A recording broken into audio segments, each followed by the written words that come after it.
terakhir adalah jika suku bunga tetap 5% untuk jangka waktu tidak terbatas, investasi manakah yang lebih baik? Selanjutnya, untuk tujuan dari pembuatan video ini, yang pertama, menghitung nilai sekarang atau present value dari dua pilihan investasi. Yang kedua, menentukan investasi yang lebih menguntungkan dalam periode waktu tertentu. Yang ketiga, menganalisis strategi peningkatan investasi agar dapat lebih unggul. Dan yang terakhir, mengevaluasi dampak jangka waktu tak terbatas terhadap nilai investasi.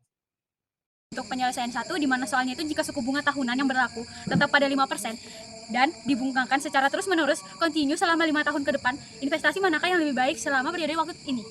Nah, untuk jawabannya itu menggunakan present value yang dimana itu singkatnya PF, itu menggunakan integral batas atas dan batas bawah, di mana F dalam kurung T, E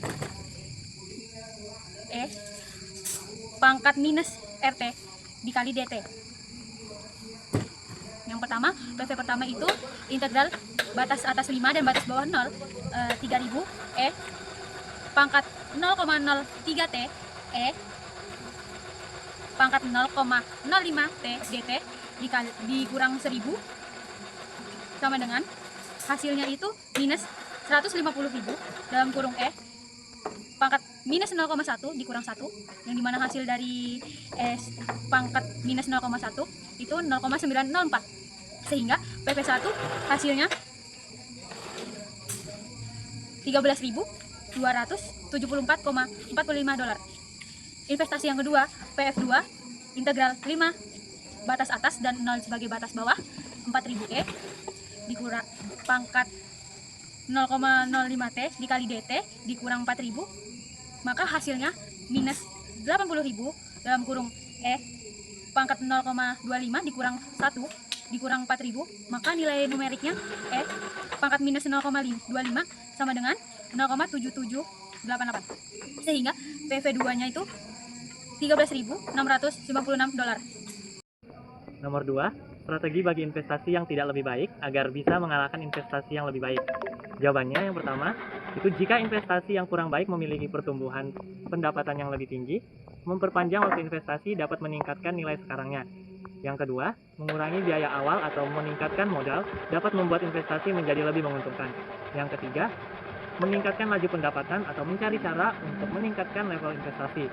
Yang keempat, menggabungkan kedua investasi untuk mengurangi risiko dan memaksimalkan keuntungan. Dan yang terakhir, mencari sumber pembiayaan dapat tingkat bunga lebih rendah agar diskonto berkurang.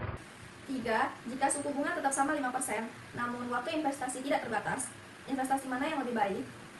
Hitung nilai sekarang untuk T mendekati tak terbatas. Nilai sekarang 1 sama dengan integral tak terbatas 0, 3000 konstanta pangkat 0,03 T konstanta pangkat minus 0,05 T DT dikurang 1000 sama dengan integral tak terbatas 0, 3000 konstanta pangkat minus 0,02 T DT dikurang 1000. Investasi 1, integral tak terbatas 0 konstanta minus 0,02 T DT sama dengan 1 per 0,02 sama dengan 50, sehingga nilai sekarang 1 sama dengan 3000 dikali 50 dikurang 1000 sama dengan 150.000 dikurang 1000 sama dengan 149.000 dolar. Investasi 2, nilai sekarang 2 sama dengan integral tak terbatas 0, 4000 konstanta pangkat minus 0,05 T DT dikurang 4000 sama dengan 4000 dikali 1 per 0,05 dikurang 4000 sama dengan 4000 dikali 20 dikurang 4000 sama dengan 80.000 dikurang 4000 sama dengan 76.000. Kesimpulannya, untuk waktu investasi tak terbatas, investasi 1 lebih baik karena nilai sekarangnya jauh lebih besar. Jadi, berdasarkan hasil analisis dan perhitungan yang dilakukan terhadap dua alternatif investasi, dapat disimpulkan bahwa 1. Dalam jangka waktu 5 tahun dengan suku bunga diskonto 5% secara kontinu, investasi kedua dengan pendapatan tetap 4.000 dolar per tahun dan biaya awal 4.000 dolar, memberikan net present value NPV yang lebih tinggi dibanding investasi pertama. Ini menunjukkan bahwa waktu pendek sampai menengah, investasi dengan pendapatan stabil lebih menguntungkan. 2. Dalam jangka waktu tak terbatas, investasi pertama dengan pendapatan eksponensial bertumbuh dan biaya awal 1.000 dolar justru menghasilkan present value yang lebih besar. Hal ini menunjukkan bahwa investasi dengan pertumbuhan eksponensial akan lebih unggul dalam jangka yang panjang karena lebih akumulasi pertumbuhannya mengalahkan diskonto. 3. Terdapat berbagai strategi yang dapat dilakukan oleh investasi yang kurang menguntungkan agar bisa bersaing, seperti memperpanjang jangka waktu investasi, habis itu meningkatkan laju pertumbuhan pendapatan, menurunkan biaya awal, atau melakukan kombinasi investasi.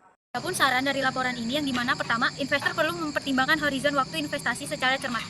Jika tujuannya adalah keuntungan jangka pendek, maka investasi dengan pendapatan tetap lebih cocok. Namun, jika orientasi investasi bersifat jangka panjang, maka investasi dengan potensi pertumbuhan eksponensial lebih menguntungkan. 2. Analisis matematika, khususnya integral eksponensial, sangat penting dalam mengevaluasi kelayakan investasi. Oleh karena itu, pemahaman terhadap konsep nilai sekarang dan diskonto eksponensial harus dikuasai oleh investor atau analisis keuangan. 3. Penyesuaian parameter ekonomi seperti suku bunga dan waktu investasi harus selalu diperhatikan. Perubahan ekonomi ini dapat mengubah hasil analisis dan keputusan investasi. 4. Sebaiknya dilakukan simulasi-simulasi tambahan dengan variasi parameter, misalnya suku bunga atau durasi investasi, agar dapat memberikan wawasan yang lebih menyeluruh terhadap resiko dan keuntungan dari masing-masing pilihan investasi.